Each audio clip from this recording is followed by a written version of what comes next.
हर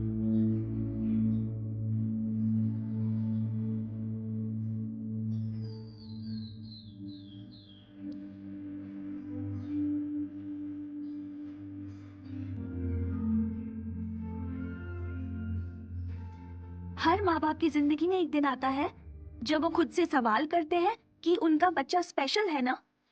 और मेरे पापा के लिए वो दिन था 17 नवंबर और ईयर 2000। यंगू, यंगू, कहाँ खोई हो? जरा मेरी तरफ तो देखो। मतलब आपकी बच्ची 5 साल की हो गई है और आप कह रहे हैं कि अब तक ये कुछ भी बोल नहीं पाती। जी सर। आसान वर्ड्स जैसे मम्मी पापा? नहीं, कुछ नहीं बोलती।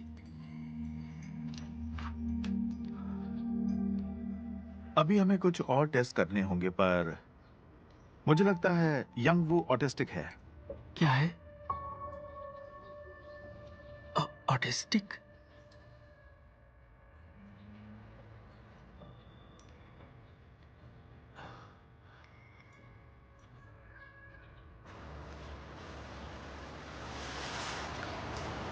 ये तुम्हें पसंद है ना?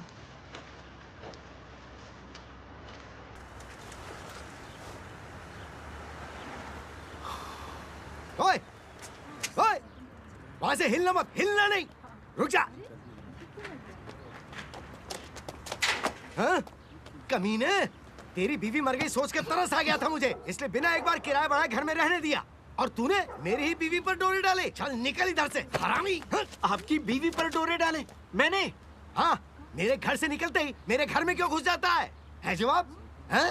मेरी बीवी के साथ गुलछर्रे उड़ाता है साले, छोड़ूंगा नहीं। हाँ? अरे मैं काम पर जाने से पहले अपनी बच्ची उनके पास छोड़ कर जाता हूँ। झूठ, तूने मेरे घर में घुसने के लिए इस बच्ची को बहाना बनाया हुआ है। तेरे जैसे हरामी को तो जहन्नुम में भी जगह नहीं मिलेगी साले। कीड़े पड़ेंगे तुझे, तू देख लेना हरामी। छोटी बच्ची के सामने गाली देते शर्म नहीं आती?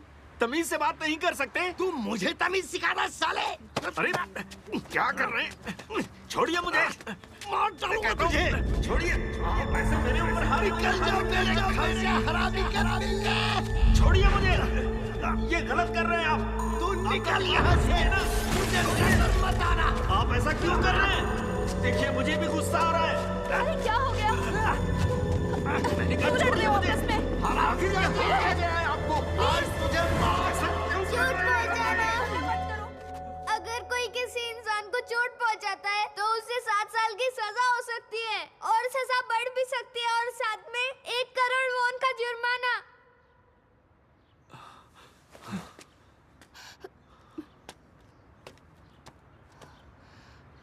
यंगवू, तुम बोलने कैसे लगी? हाँ? आपने सुना ना? सुना ना, मेरी बेटी ने बात की, यंगवू ने बात की। सुना ना आपने?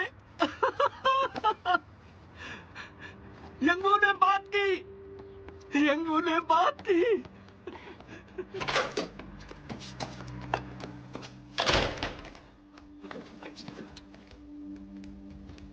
यंगवू, यंगवू, यंगवू, यंगवू, यंगवू, ये बताओ यंगवू, तुमने ये सब कहाँ से सीखा? कानून के बारे में कहीं पढ़ा था तुमने? हाँ? Criminal law. क्या लॉ? क्रिमिनल?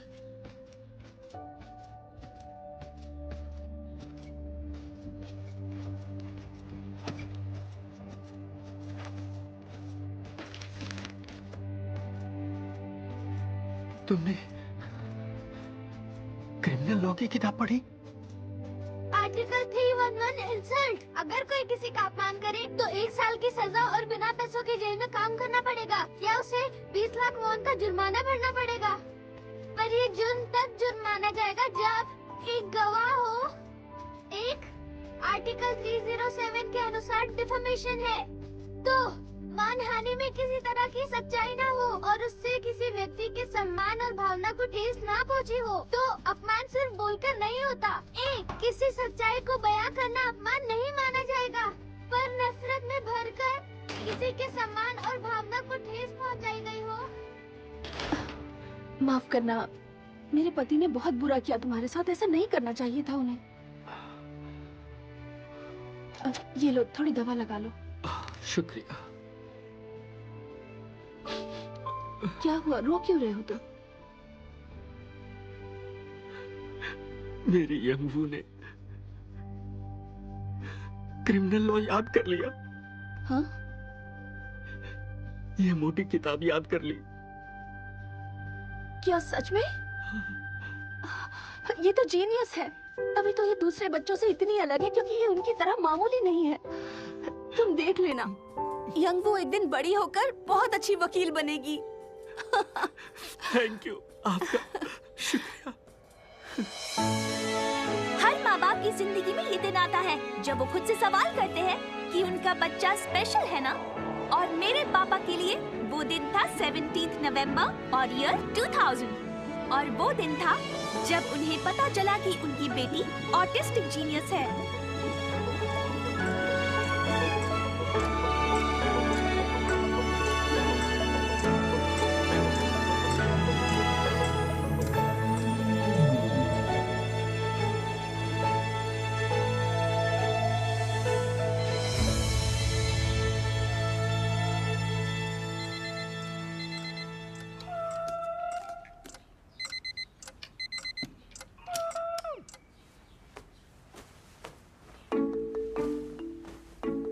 मेरा नाम वू यंगवू, चाहे उल्टा पढ़ो या सीधा, वू यंगवू। जैसे रबर, चम्मच, कनक, कटक, मलयालम।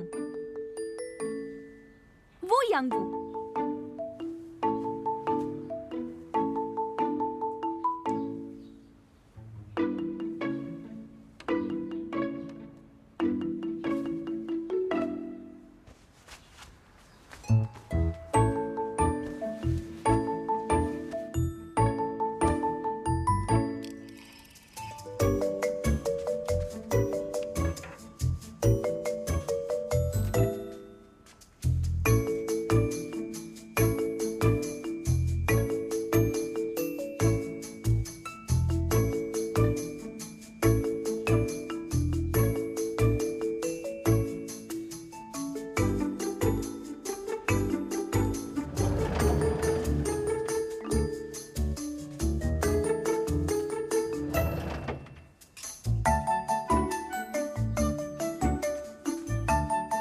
यंगवू, ये तोहफा तुम्हारे लिए। मैंने इससे सारे प्राइस टैग हटा दिए हैं।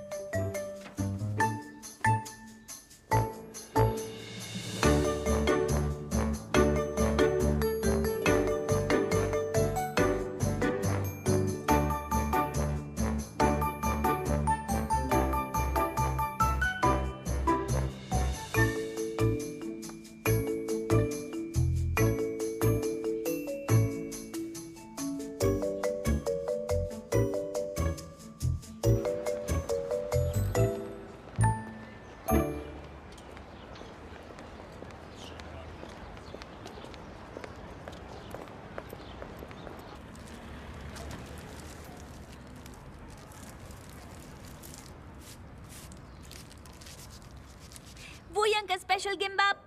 अरे वाह, मेरी बेटी तो बिल्कुल प्रिंसेस लग रही है। ये रहा यंगवू गिम्बाप। अब यहाँ आराम से बैठकर खाओ। मैं नाश्ते में सिर्फ वो यंगवू गिम्बाप ही खाती हूँ। गिम्बाप पर भरोसा कर सकते हैं, इसमें जो जो डाला है सब नजर आता है, इसलिए मुंह में कोई अटपटा स्वाद नहीं आता। जरा ऑफिस का रास्ता बताना। हबजोंग स्टेशन तक पैदल जाना है, लाइन नंबर 2 से सबवे लेकर यॉकसम स्टेशन, एग्जिट नंबर 4, ऑफिस सीधे 312 मीटर आगे है। तो कुल मिला के हुए 38 मिनट्स। शाबाश। दूसरों की बातें मत दोहराना, कुछ भी अजीब मत बोलना और किसी को मुंह पर जवाब मत देना। बातें नहीं दोहरानी, अजीब नहीं बोलना और सच पर पाबंदी है। वेल्स की बातें तो बिल्कुल नहीं करनी।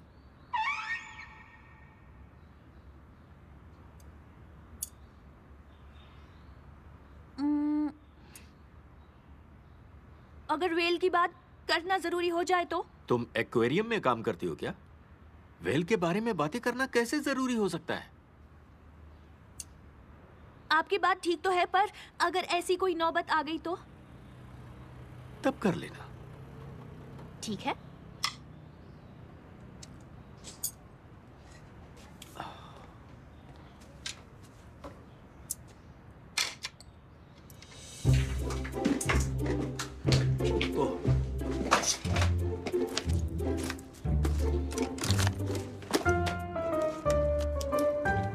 मिलती हूँ पापा। ओके बेटा।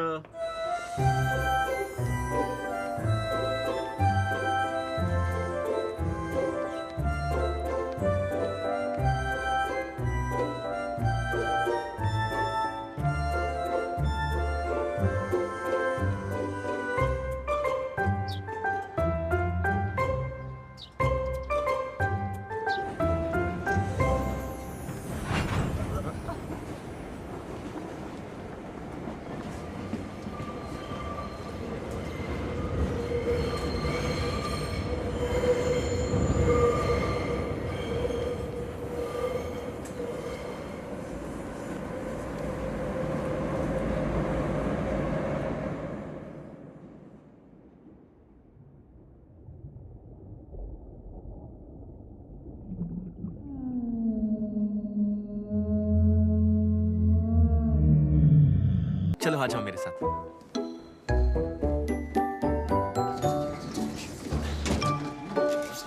इस तरफ। हेलो। गुड हाय, कैसी हो तुम? कैसे हो bro? Good morning. Hi, good morning. Hello. Hello, good morning. क्या हाल है? जुनहो, अटॉर्नी जंग वाली फाइल हाँ, कहीं वो देखी? फाइल मेरी टेबल पर रखी है, जाके ले लो। ओके, ठीक है? Thanks. All the best. Morning.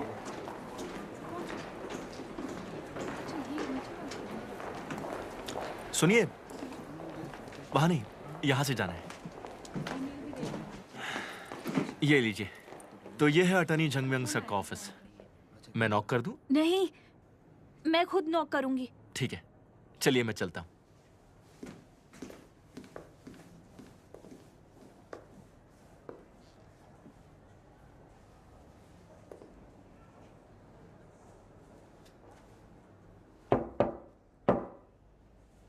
Yes, come in.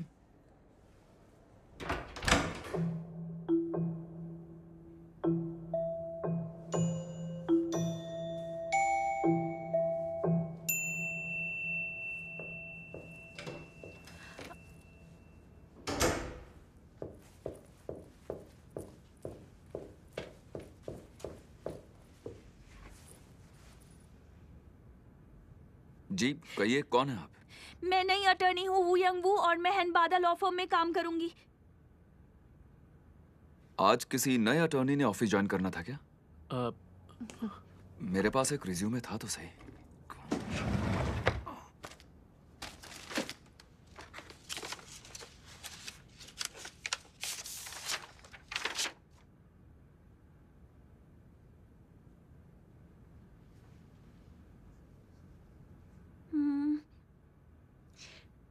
मेरे रेज्यूमे में 2 पेज थे, दूसरा पेज नहीं मिला क्या?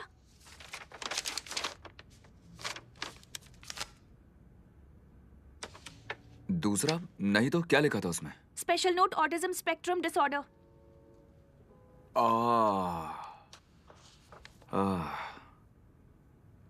अच्छा, तो अपने बारे में कुछ और बताओ।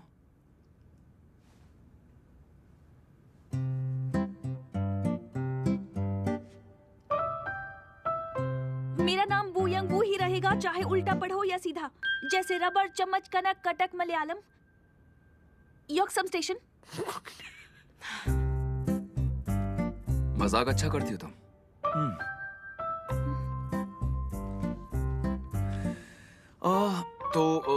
मैं कुछ जरूरी काम के लिए बाहर जा रहा हूँ, तब तक तुम लोग आपस।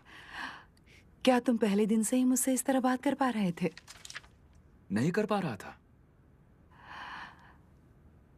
मेरे कहने का मतलब है कि वो मुझसे काफी अलग है। किस लिहाज से?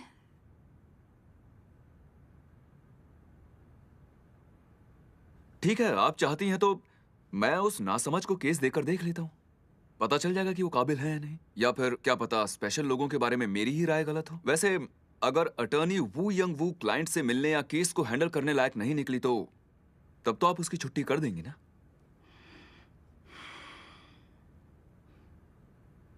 अच्छा, कर दूंगी। ठीक है।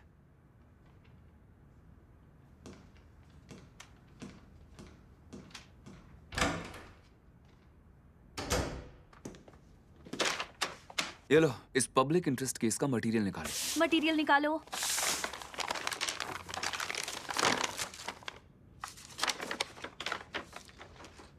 तो डिफेंडेंट एक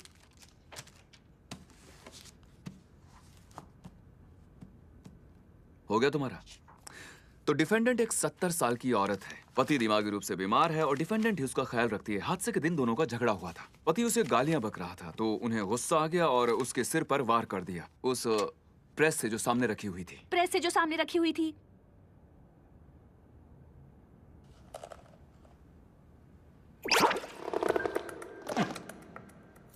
ये प्रेस दिखने में हम्बैक व्हेल जैसी लग रही है।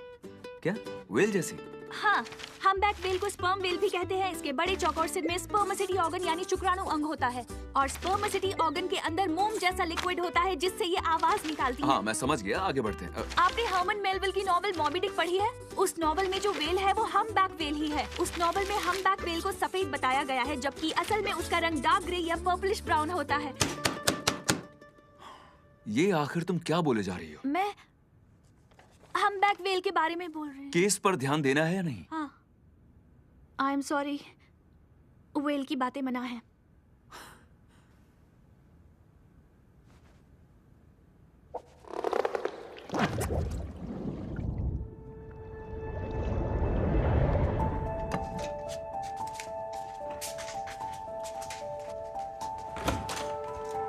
बहुत दर्द है, दर्द के लिए कोई दवा दूं? खाना दो, मुझे भूख लगी है। अभी अभी तो तुमने खाया था, भूल गए क्या तुम? हाँ, ओ मेरा सिर। डिलीवरी है। एक मिनट, आई। लगता है सूखा हुआ खुरमा आया होगा। ओह, तुम हो। नमस्ते, कैसी हैं पहले आप? भी तुम ही डिलीवरी लाए थे ना? तुम तो बड़ी जल्दी ले आए। कुछ देर पहले ही तो मैंने ऑर्डर किया था। मेहनत करनी पड़ती है। मेहनती हो और दिखने में भी तुम बहुत हैंडसम हो। Top husband material. कोई लड़की पसंद है? नहीं, कोई नहीं। तो फटाफट ढूंढ लो ना। अगर मेरी कोई पोती होती तो चट मंगनी पट ब्याह हाँ, करवा काश ऐसा ही देती। होता। क्या लगा रखा है ये? अरे तुम जाओ, बंद करो ये गप्पेबाजी। जाओ फटाफट जाओ यहाँ से। हैं? अरे क्या लगा रखा है? बहुत हंसी आ रही थी। हाँ? तुम मेरे सामने ही खैर मर्द के साथ गप्पे लड़ा रही थी, बेशर्म औरत। फिर कोसना शुरू कर दिया। मैंने कौन सी बेशर्मी कर दी? हमारे पोते की उम्र का था वो। तुम्हारा पति यहाँ बिस्तर पर पड़ा है और तुम्हें हाँ? दिल लगी सोच रही है? मेरे सामने ये हाल है तो मेरे पीछे से बिस्तर पर ले जाओगी? अरे बस करो, बस करो, बस करो। चलो ये खाकर देखो।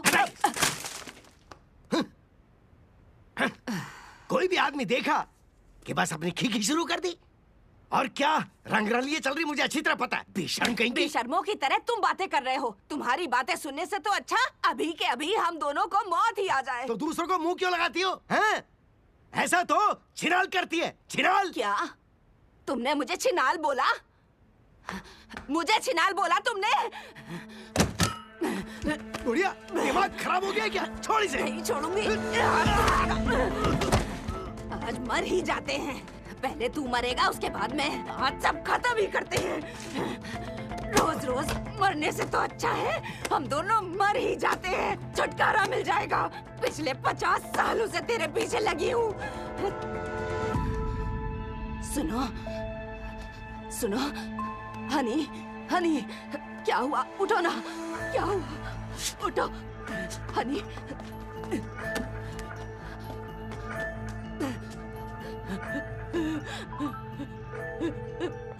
हेलो हेलो, मेरे पति अचानक से बेहोश हो गए हैं। प्लीज जल्दी आओ, प्लीज जल्दी आ जाओ। हाँ लिखो 314 योनिडोंग सुडामनगु योंगरन विला। झगड़े में पति को ब्रेन हेमरेज हो गया। ठीक होने में 12 हफ्ते लगेंगे। पत्नी पर कत्ल की कोशिश का इल्जाम लगा है। पत्नी पर कत्ल की कोशिश का इल्जाम लगा है। ये क्या है? तुम बार बार मेरी बातें क्यों दोहरा रही हो? हाँ, आई एम सॉरी, एकलेलिया भी मना है। एकलेलिया ये क्या होता है? दूसरों की कही बातों को दोहराना भी ऑटिज्म की एक आम निशानी है। तो ये एकलेलिया बंद कर दो। तो ये एकलेलिया बंद कर दो। आगे सुनो। ये बूढ़ी औरत बड़े ही बुरे हालात में है। 70 की उम्र में खुद के शरीर में दर्द रहने के बावजूद हंसते हंसते 80 साल के पति का ख्याल रखती रही। लेकिन अच्छी बात यह है कि प्रोसिक्यूशन भी यही सोच रहा है, वरना अब तक अरेस्ट वारंट निकल जाता। जान से मारने के शक के बाद भी। ये अच्छी बात है। इसीलिए इस केस की सुनवाई पूरी होने तक उस बूढ़ी डिफेंडेंट को गिरफ्तार नहीं किया जाएगा। तो अब पूरा केस सुनने के बाद अटॉर्नी वू यंग वू डिफेंडेंट के लिए क्या करेगी? बताओ क्या करोगी? उसे प्रोबेशन दिलवाओ, भले ही कत्ल की कोशिश का इल्जाम हो, फिर भी प्रोबेशन नामुमकिन नहीं है। हाँ, आप सही कह रहे हैं। चलो अब कॉन्फ्रेंस रूम में डिफेंडेंट से मिलने जाना है।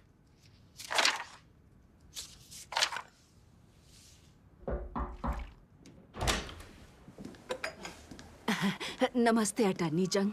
हाँ हाँ नमस्ते। मैं यहाँ आपको बस इनसे मिलवाने लाया हूँ। आपकी तरफ से अदालत में केस ये लड़ेंगे। नमस्ते, मेरा नाम वो यंगू है। मैं अपनी पूरी कोशिश करूंगी।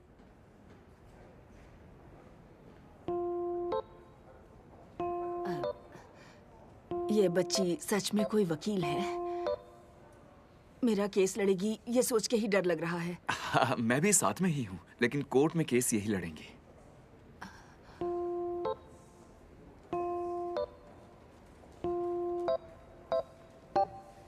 ये सोल से ग्रेजुएट है। लगता तो नहीं। टॉपर्स में से हैं।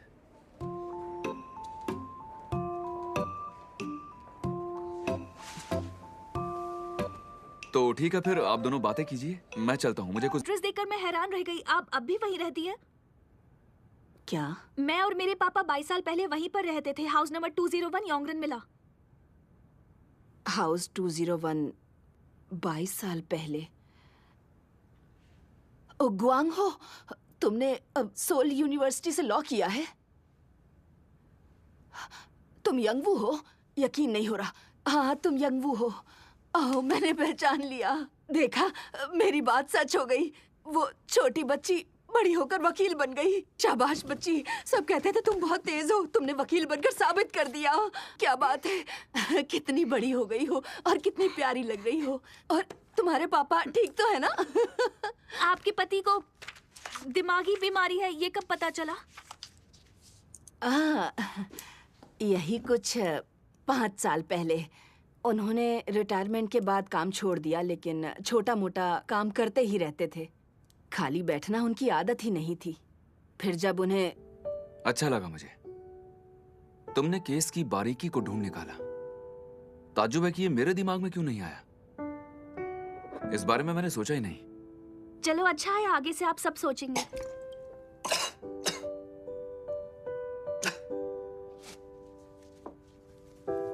हाँ, अच्छा तुम्हें हॉस्पिटल भी तो जाना होगा ना, तो मैं किसी को तुम्हारे साथ भेज दूंगा। ऑफिस के बाहर डिफेंडेंट और विक्टिम से मिलना मुश्किल होता है। नॉर्मल अटर्नी के लिए भी मिल पाना आसान नहीं है। जी समझ गई।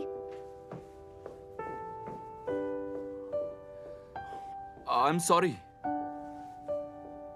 क्या? मैंने अभी जो नॉर्मल अटर्नी वाली बात कही ना, वो नहीं कहनी चाहिए थी। मुझे बुरा नहीं लगा, क्योंकि मुझे पता है मैं नॉर्मल अटर्नी नहीं हूँ।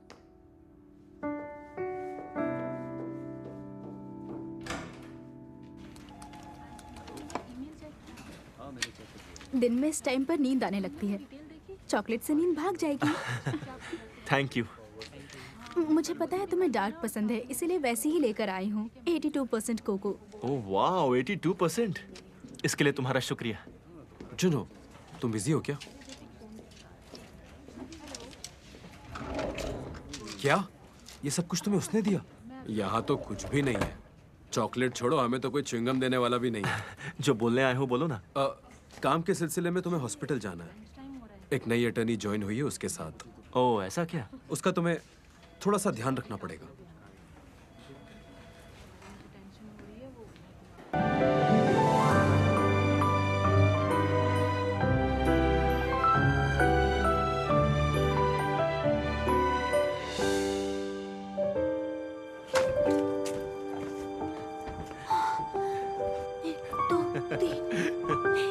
अच्छा डांस करती हो। 1 2 3 1।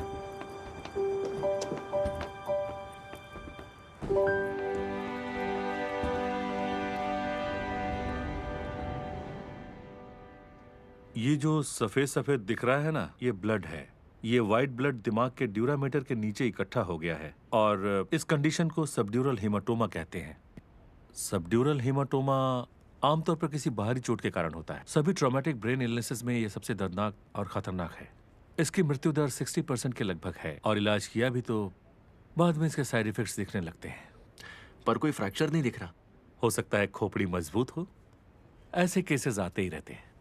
क्या ऐसा हो सकता है कि हेमरेज किसी और वजह से हुआ हो? नहीं, इसकी गुंजाइश कम है।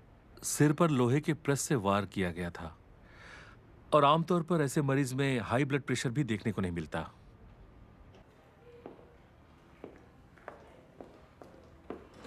वहां लेटे हुए हैं।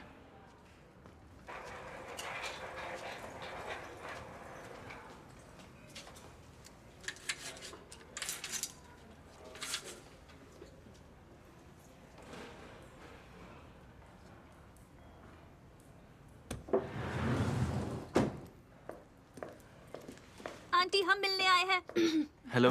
तुम आ गई? आओ आओ। वो अभी सो रहे हैं, चलो बाहर बात करें। कहाँ चली? कौन है? ये लो उठ गए। बेटी यहाँ आओ, जरा देखो इसे। तुमने इसे पहचाना क्या? कौन है ये? याद है सालों पहले मकान नंबर 201 में एक छोटी सी बच्ची रहा करती थी। अच्छा। वो प्यारी बच्ची और उसके पापा ना सोल यूनिवर्सिटी से लॉ पढ़े थे, बड़े समझदार थे। अच्छा, तुम उसी हरामी की बात कर रही हो ना? हाँ। जो घर में घुसता था? अरे हाँ? नहीं नहीं, इसी के बहाने घर में घुसता था ना वो? बोलो। मेरे घर से निकलते मेरे घर में घुस जाता था। हाँ? वो हरामी मेरी गैर हाजिरी में इसके बहाने घर में याशी करने घुसता था। अरे चुप हो, क्या बकवास कर रहा है ये उस बुड्ढा? कमीने की बेटी यहाँ क्यों आई है? तू चाहती है मैं यहीं मर जाऊँ? चल भाग। अरे सर, क्या कर रहे हैं आप? शांत हो जाइए। अगर दोबारा मेरे सामने आई तो अच्छा नहीं होगा। ये कमीने आज भी मुझे मार देखना चाहते हैं। सबके सब मुझे मारने पर तुले हुए हैं। चल भाग। चुप हो जाइए। मैं यहाँ दीवार पड़ा और ये अपना मनु चेहरा दिखाने आ गया। बाहर जाओ, मैं आती हूँ तुमसे मिलने। जाओ। अरे हनी, तुम क्या बकवास कर रहे हो? अरे बस करना।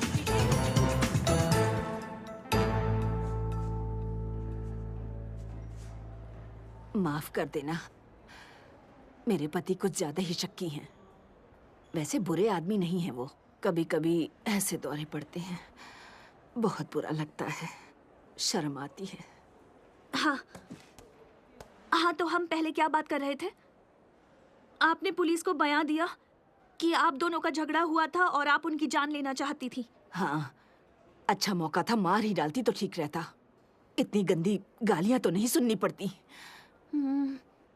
तो आपने जो स्टेटमेंट दिया वो सच था क्या? मेरा बस चले तो उसे अभी मार दूं। अभी क्या मन है? जरूरी नहीं। उस वक्त आपने जो सोचा था वो जरूरी है। ओह, कैसे बताऊं?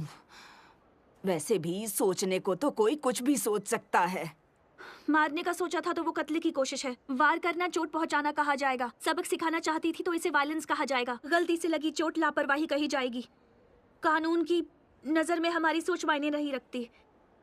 आपकी सोच आप पर लगे इल्जाम बदल सकती है।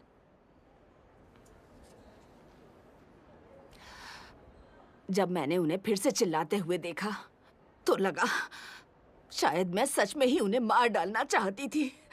वो शायद इसलिए क्योंकि आप अभी गुस्से में हैं।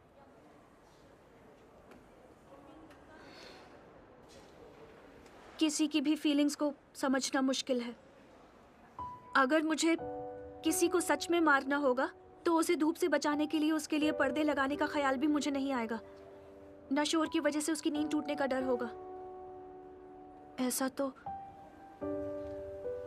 आप उसके लिए करते हैं जिनसे आपको प्यार हो। आप उनके लिए नहीं करते जिन्हें आपको मारना हो।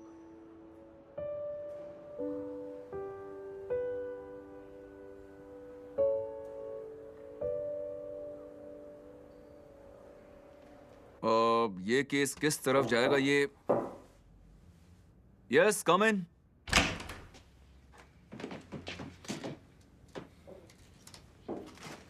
अंदर आओ और बैठ जाओ। ओह, तो जुनहो तुम्हारे साथ हॉस्पिटल गया था। अब विक्टिम कैसा है?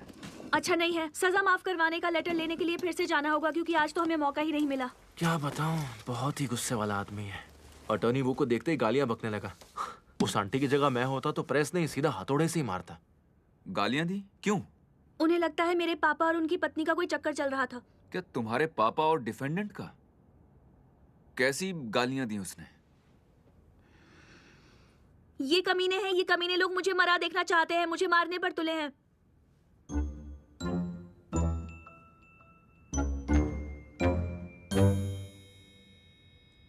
हाँ, तो मैं कह रहा था कि क्या कह रहा था मैं? हाँ, मैं कह रहा था कि जूरी ट्रायल के लिए अर्जी देते हैं। सबूतों से तो ये सीधे सीधे कत्ल की कोशिश है। तो ये बोलने में कोई सेंस नहीं है कि उसने प्रेस से वार तो किया लेकिन हत्या का कोई इरादा नहीं था। ऐसे में सबूत ही जीतेंगे। हमें दिखाना होगा कि बेचारी के पास और कोई रास्ता ही नहीं था। तभी जूरी ट्रायल से कोई फायदा होगा और तभी हम जूरी के दिल से जुड़ सकेंगे। मुझे लगता है अगर ट्रायल में मैं अटॉर्नी वो की मदद करूंगा तो अच्छा रहेगा। अगर जूरी का दिल जीतना है तो अपनी बात ढंग से रखनी होगी। और मैंने न्यूज एंकरिंग का एग्जाम क्वालिफाई किया है। सर, नए अटर्नी के स्पीच कंपटीशन में मैंने फर्स्ट प्राइज जीता था। अगर हम न्यूज एंकर की तरह बनावटी बातें करेंगे तो मामला उल्टा भी पड़ सकता है। हमें ज्यूरी से बड़े प्यार से दिल छूने वाली इमोशनल बातें करनी होगी। तुम्हें क्या लगता है अटर्नी वू, अगर तुम में कॉन्फिडेंस नहीं है तो मदद तो लेनी पड़ेगी। हम यहाँ डिफेंडेंट को बेचारी साबित करने की कोशिश कर रहे हैं ना। एक डिसेबल से ज्यादा बेचारा और कौन हो सकता है भला। और आप तो जानते हैं मुझे ऑटिज्म स्पेक्ट्रम डिसऑर्डर है।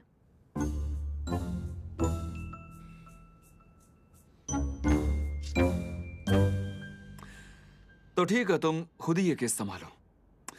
अगर तुम हेनबादा की अटर्नी बनकर जाओगी तो बोलने की इतनी प्रैक्टिस करना कि हमारा नाम खराब ना हो। हाँ, मुझे याद रहेगा। तो ठीक है, अब हम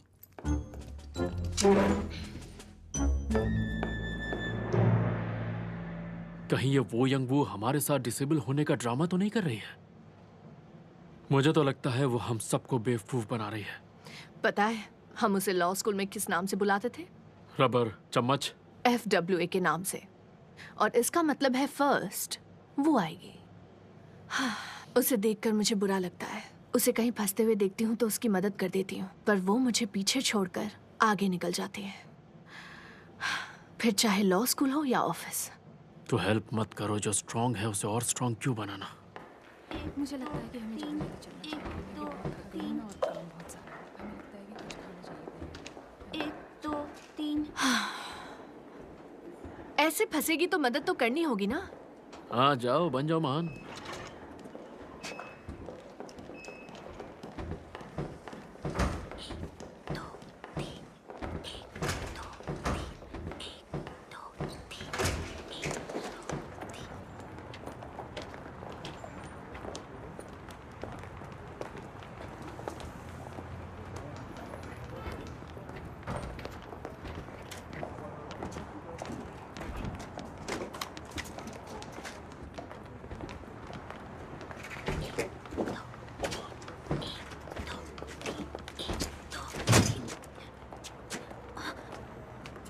चलो आ जाओ।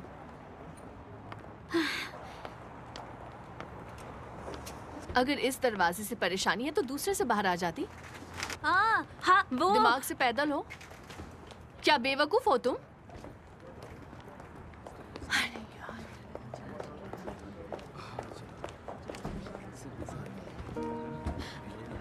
मेरा नाम है यंग वू, यानी फूल और किस्मत। मतलब फूलों जैसी महकती हुई किस्मत। और अगर अक्लमंद यंग और बेवकूफ वू होता तो शायद वो ज्यादा बेहतर होता। वो यंग वू जिसे बचपन से अब तक पढ़ी हर किताब ज़बानी याद है, वो एक घूमता दरवाजा पार नहीं कर सकती। अक्लमंद और बेवकूफ भी वो यंग वू।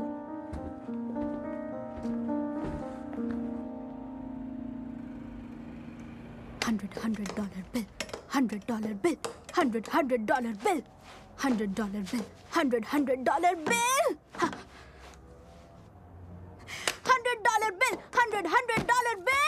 $100 bill, $100 bill,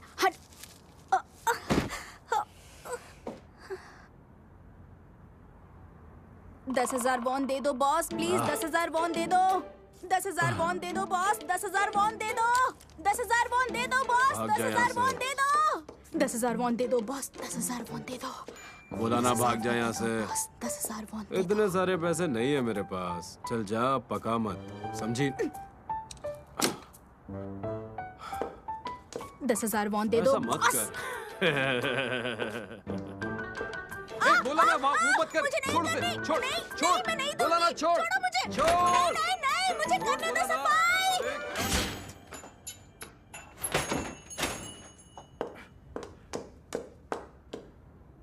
वो तुझे कर दूंगी छू। डोंग तेरे बाल नहीं है लॉन्ग। हाँ।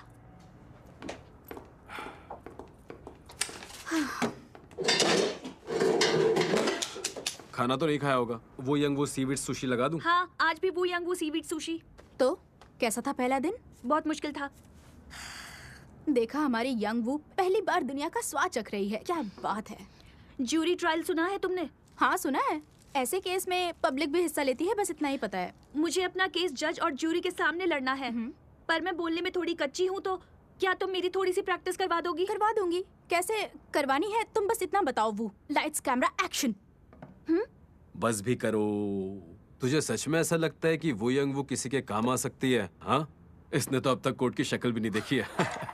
हाँ तो क्या हुआ, कोर्ट जाते ही कितने लोग हैं, सब बस फिल्मों में ही तो देखते हैं। जैसे जॉनी एलएलवी पार्ट 2। मैंने वो फिल्म नहीं देखी। अटर्नी तो देखी होगी। कौन है ये लोग, कहाँ से आते हैं, सड़क पर सो जाते हैं ये लोग। वो भी नहीं देखी। कानून के हाथ लंबे होते हैं। इन्हें तारीख नहीं इंसाफ चाहिए जज साहब। इन्हें इनका हक दे दीजिए जज साहब, वरना कानून से भरोसा उठ जाएगा।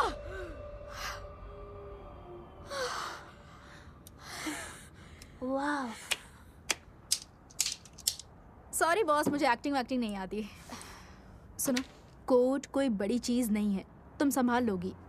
बस एक छोटा सा डायलॉग बोलना आना चाहिए, साथ में बोलो। ऑब्जेक्शन। ऑब्जेक्शन। गले से नहीं, अब तुम्हें अपने पेट से चिल्लाना होगा, ऐसे। ऑब्जेक्शन। ऑब्जेक्शन। बेहतर था, प्रैक्टिस करके बस ऊंचा सुर लगा के बोलना सीख जाओ।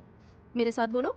आ ए ई ओ ऊ। मजाक नहीं, ध्यान से। आ ए अब कदम लगाओ, लगा रही हो ना? चलो बोलो। ई ओ objection. Objection. Objection. Objection. Objection. Objection. शाबाश, बढ़िया।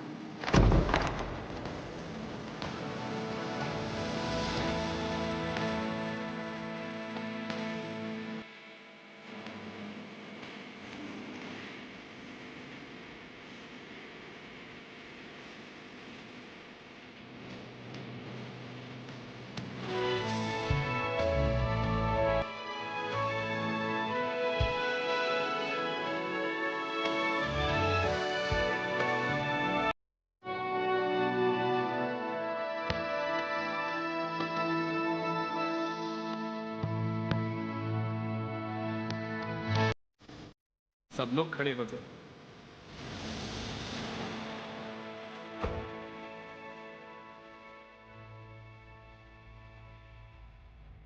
अब आप लोग बैठ सकते हैं। सब साफ हो जाए, उम्मीद है। प्रोसिक्यूटर चॉय होनोक यहाँ मौजूद है? जी। क्या अटॉर्नी जंग म्यूंग सुक भी कोर्ट में मौजूद हैं? जी। क्या अटॉर्नी वू यंग वू मौजूद हैं?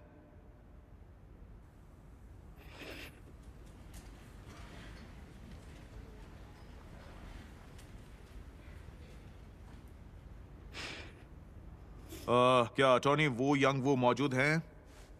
ऐसा नहीं वो, उन्हें जवाब दो। ये बोल क्यों नहीं रही? चुप क्यों है? अटॉर्नी वू। डर गई है। अरे पर उसको बोलना जी। चाहिए। हाँ बिल्कुल।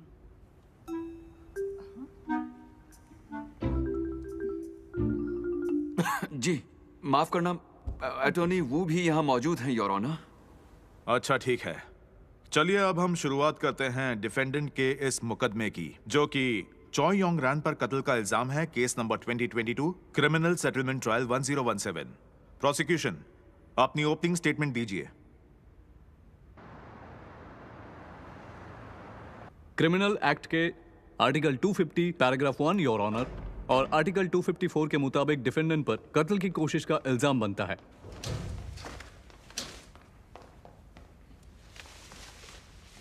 डिफेंस अब आप ओपनिंग स्टेटमेंट दीजिए।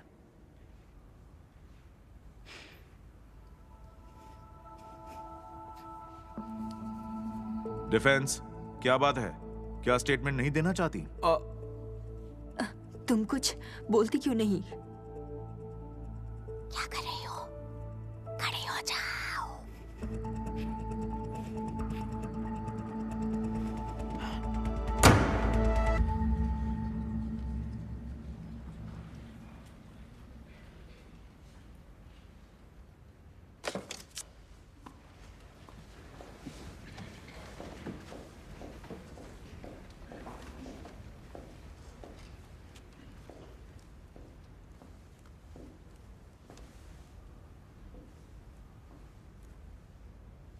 अपनी बात रखने से पहले मैं कुछ बताना चाहती हूँ।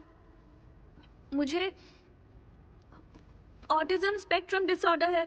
मैं ऑटिस्टिक हूँ। क्या? तो हो सकता है हाँ, सही तो कह रही है। मेरी बातें थोड़ी अटपटी और अजीब लगे,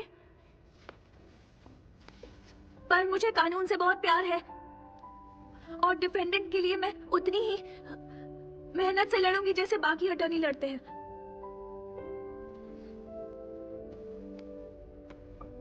अटॉर्नी होने के नाते डिफेंडेंट की मदद की पूरी कोशिश करूंगी और सच्चाई को सबके सामने लेकर आऊंगी।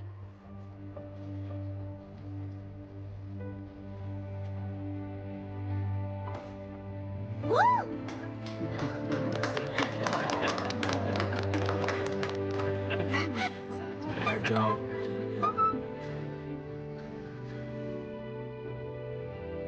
तो तुम्हें कानून से प्यार है, बड़ी अच्छी बात है।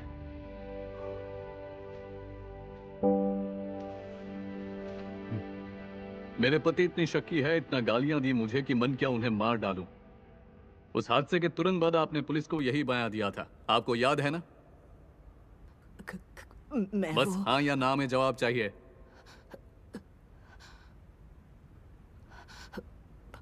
हाँ। तो अब आप अपने बयान से पलट रही हैं। क्योंकि उस वक्त पुलिस मेरे सर पर बैठी थी। मैंने घबराकर जो मन में आया बोल दिया, पर सच में जान लेने का कोई इरादा नहीं था। जान लेने का कोई इरादा नहीं था। चलो देखते हैं आपने क्या कहा था। तुम्हारी कड़वी बातें सुनने से तो अच्छा हम दोनों ही मर जाएं। पहले तू मरेगा फिर मैं, दोनों को ही छुटकारा मिल जाएगा। हमला करते वक्त आपने खुद ये बातें विक्टिम से कही थी, कुछ याद आया? हाँ। अगर किसी को मारने का इरादा ना हो तो उसे बार बार मारने की बात करना तो गलत होगा ना? ऑब्जेक्शन! जवाब उगलवाया जा रहा है। Objection sustained. डिफेंस प्लीज नीचे बैठ जाइए।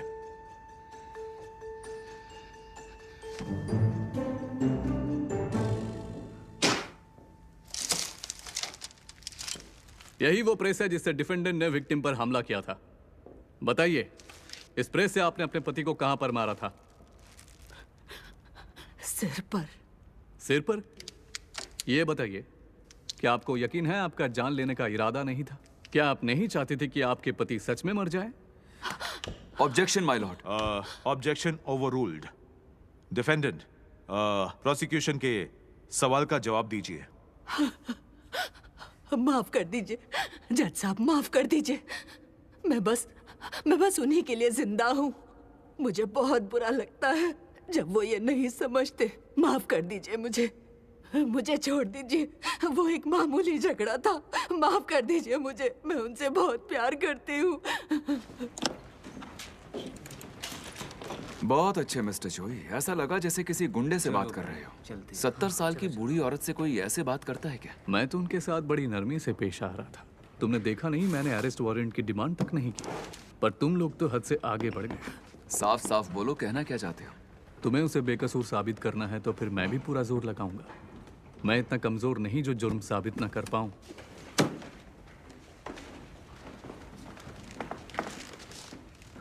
इसने तो सजा दिलवाने की कसम खा ली है। आसान नहीं होगा। क्यों ना हम पाक यू सिक को ही कोर्ट में बुलवा लें? वो खुद ही बोल देगा कि वो सजा नहीं दिलवाना चाहता। क्या हम उसका यही बयान लिखकर कोर्ट में जमा नहीं करवा सकते? क्या ये एप्लीकेशन ग्यूसिक की अपनी हैंडराइटिंग में होगी? नहीं, मैंने उन्हें जो फॉर्म दिया था उन्होंने बस उस पर साइन कर दिया। फिर नहीं। अगर वो खुद आकर बोलेंगे तभी जूरी इस पर गौर करेगी। साइन किए पेपर की कोर्ट में कोई अहमियत नहीं, खासकर जूरी के लिए। पर क्या वो सबके सामने ऐसा बोलेगा? बहुत ही उल्टी खोपड़ी का आदमी है वो, और अटॉर्नी वू को देखते ही वो गुस्सा हो जाता है। पाग्यू सिक से सवाल जवाब मैं कर लूंगा। वो तुम सवालों का एक ड्राफ्ट तैयार कर देना। ठीक है, कर दूंगी।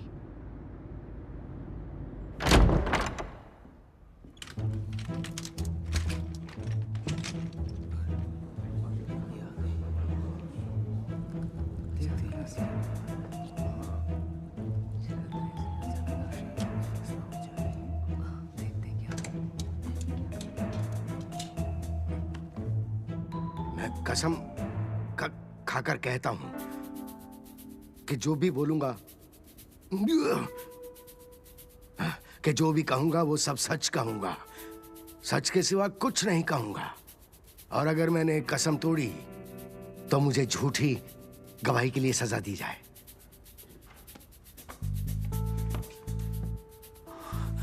अटर्नी वू, तुम जाओ। क्या? इसे देखकर मुझे भी गुस्सा आ गया था। मैं होता तो मैं भी इसे मारता। जब ये तुम पर भड़का तो उसके बाद जुनहो ने यही कहा था। डिफेंस, आप गवाह से सवाल पूछ सकते हैं। चलो जाओ वो, और इसका गुस्सा अच्छे से बाहर निकलने दो। जाओ, गालियां खाओ। ओके। डिफेंस, सवाल करने हैं या नहीं? हम तैयार हैं।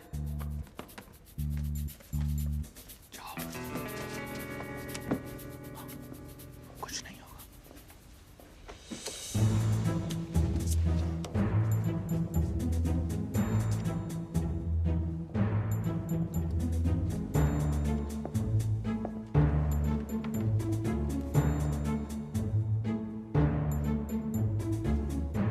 हेलो, मैं आपकी वाइफ की अटॉर्नी हूँ, वू यंग वू। ए! तू कहा था ना गलती से भी अपनी मनुष्य शक्ल मत दिखाना, हैं?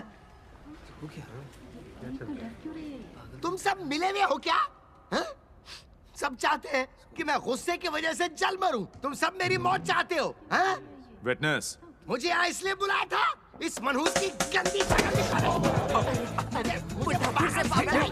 क्या कर रहे हैं आप? आराम से। जज साहब देखिए, आप कोर्ट की इंसल्ट कर रहे हैं। ए, चुप कर! तुम सब मिले हुए हो। तुम्हें जहन्नुम में भी जगह नहीं मिलेगी। कीड़े पड़ेंगे तुम सब कुछ देख लेना, हरामिया। क्या कर रहे हो? बहुत मरोगे। क्या कर रहे हो ये? जज साहब, कोई रोको। ये सबसे बदतमीज बुड्ढा है, मार क्यों नहीं जाता?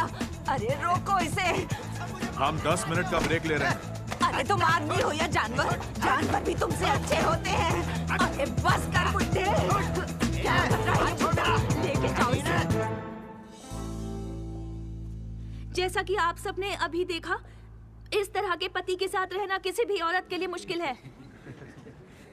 वो हद से ज्यादा शक्की आदमी है और गंदी गंदी गालियां जबान पर रहती हैं। इसके बावजूद डिफेंडेंट ने पूरी जिंदगी इनके साथ गालियां सुनते हुए इनकी दिमागी बीमारी का ख्याल रखा। वो एक ऐसी पत्नी है जो हमेशा गालियां सुनती रही और एक दिन उनका सब्र टूट गया। पर वो ऐसी बीवी नहीं है जो पति के कत्ल का इरादा रखे, और इन्हें अपनी गलती का पूरा एहसास है और पछतावा भी।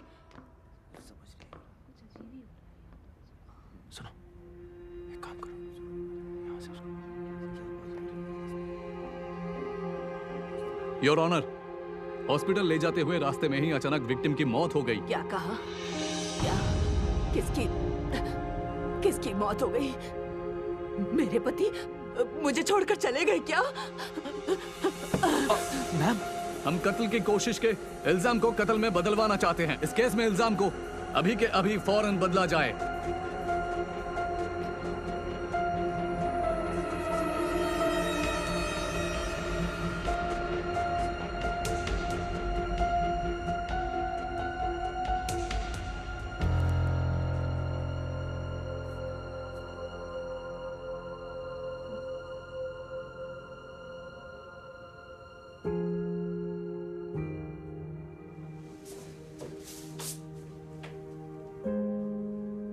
अगर मैं उनसे सवाल पूछने नहीं जाती तो मिस्टर पाग्यू से गुस्से में आग बबूला नहीं हुए होते। नहीं, अगर मैंने ये केस हाथ में लिया ही नहीं होता तो शायद मिस्टर पाग्यू से आज जिंदा होते।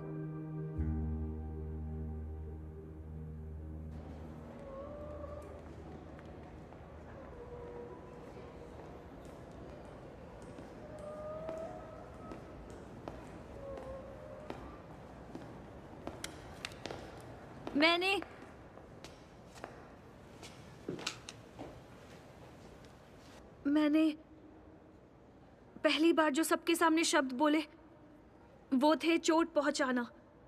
और जिस इंसान ने पहली बार कहा कि मैं बड़ी होकर अटॉर्नी बनूंगी, वो आप थी आंटी। कितनी अजीब बात है।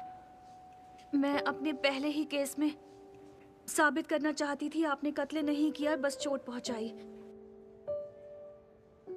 तुम क्या कहना चाहती हो? मैंने पहले कभी कोई केस नहीं लड़ा, इसलिए अच्छा करना चाहती थी, अच्छा वकील कहलाने के लिए। मैं लालच में आ गई। आपके पति मेरी वजह से नहीं रहे। बेचारे सर दर्द से हमेशा छटपटाते रहते थे और मैंने उनके साथ ऐसा किया। मैं ईश्वर, मैंने क्या किया? बहुत गलत किया। ये सब क्या हो गया?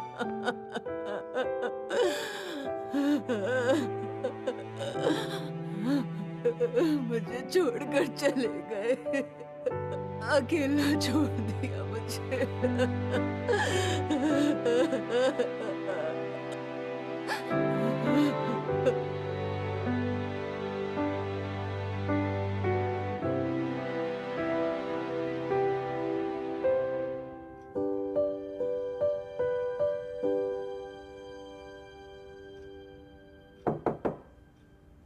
आ जाओ।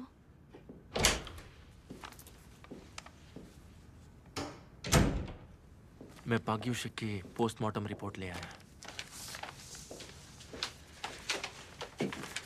उनकी मौत की वजह वही है, ब्रेन हैमरेज। सबड्यूरल हेमाटोमा की सर्जरी कराई थी पर वो वापस हो गया।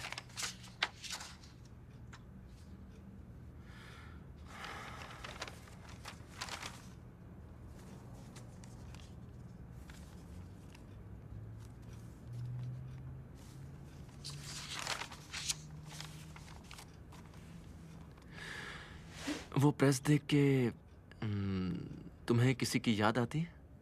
वो जो मोबी डिक में थी। हम्बैक व्हेल? हाँ वही, हम्बैक। हाँ, उन्होंने इतनी भयानक चीज उनके सिर पर दे मारी। वो लकी थे, वरना उसी वक्त मर जाते।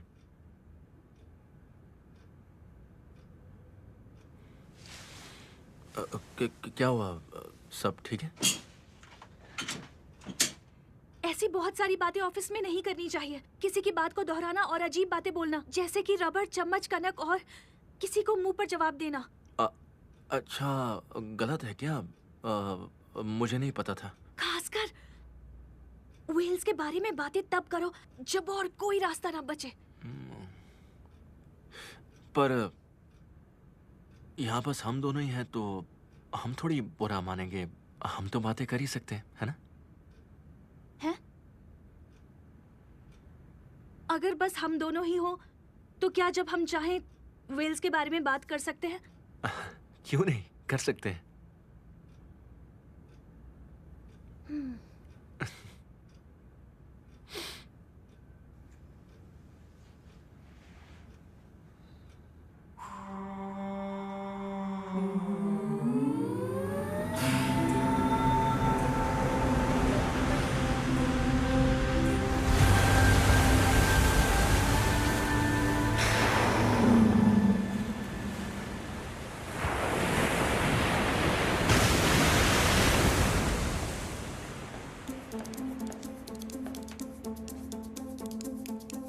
क्या तुम्हें लगता है कि क्यूसी के डॉक्टर को भी ऐसा ही दिखा होगा?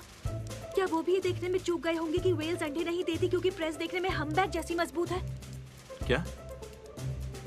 सिर्फ क्रिमिनल लॉ को मत देखो, सिविल लॉ के बिना केस सॉल्व नहीं होगा। हमें सिर्फ प्रेस पर ध्यान नहीं लगाना है। वो बेचारे हमेशा सर दर्द से छटपटाते रहते थे।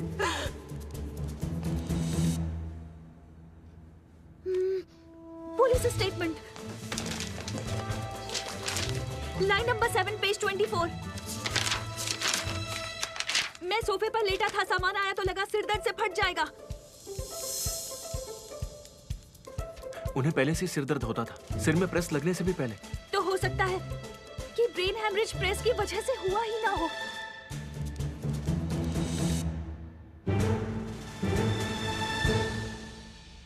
डिफेंस विटनेस से सवाल कर सकती हैं।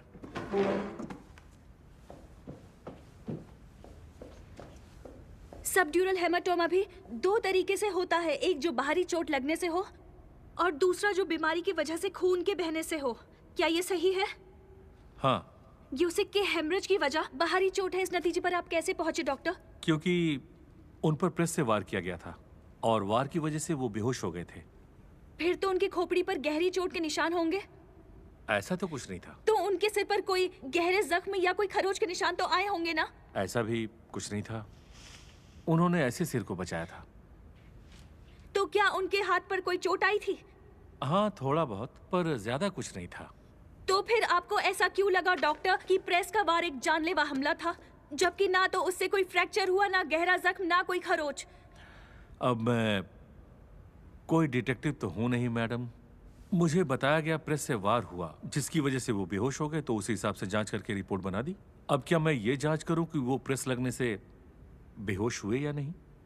अगर आपकी जांच की वजह से कोई जेल से बच सकता है तो आपको करनी चाहिए ना? ऑब्जेक्शन। ऐसे सवाल का इस केस से कोई मतलब नहीं है। Objection sustained. सिर्फ केस से जुड़े सवाल ही। केस से जुड़े सवाल ही? हाँ, क्या?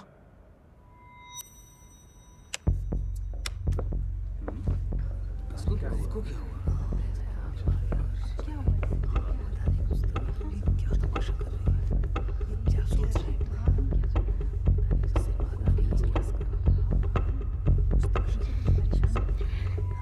यूसिक 81 साल के थे। विटनेस, आप ये जानते हैं ना? हाँ।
माफी चाहता हूं, पर इस वक्त आपको कुछ नहीं मिल सकता।